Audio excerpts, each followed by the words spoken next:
திரு அருட்பிரகாச வள்ளலாரின் அற்புதத்தில் தவயோகியை ஆட்கொண்டது. இறைவனின் திருவருளை பெற வேண்டி தனியாத தாகத்துடன் நாடெல்லாம் சுற்றி தன்னை மேலேற்றக்கூடிய குருவை தேடினார் ஒரு சாது.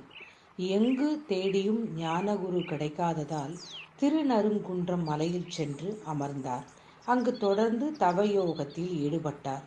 யோக காட்சியில் ஒரு நாள் குறித்த நாளில் குறித்த நேரத்தில் தன்னை ஞானகுரு தேடி வந்து ஆட்கொள்ளுவார் என்பதை உணர்ந்தார். அந்த குறிப்பிட்ட நாளும் வந்தது. ஒரு வெள்ளாடை துறவி மலையின் உச்சியை நோக்கி நடந்து வந்தார்.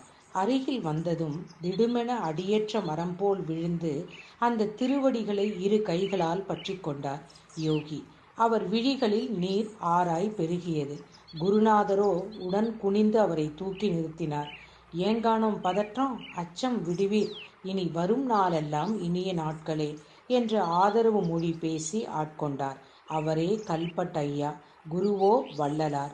ஒரு சமயம் மாட்டு வண்டியில் செல்லும் போது கல்பட் ஐயா மடியில் பெருமானார் படுத்தார். அப்பொழுது பெருமானாரின் கண்களில் இருந்து நீர் தாரை தாரையாக வழிந்தது. அது கண்டு திகைத்த கல்பட் ஐயா, பெருமானாருக்கு பிள்ளையா குட்டியா, என்ன துன்பம் வந்ததோ என்று எண்ணினார். உடன் எழுந்த வள்ளல் அதற்கு, இல்லைங்கானோ, உண்மையை உணராமல் உலகம் அறியாமையால் இருக்கின்றதே என்று எண்ணியதும் அழுகை வந்துவிட்டது என்றார். அது கேட்டு வள்ளல் பெருமானாரின் உள்ளம் கண்டு கல்பட் ஐயா உருகினார்.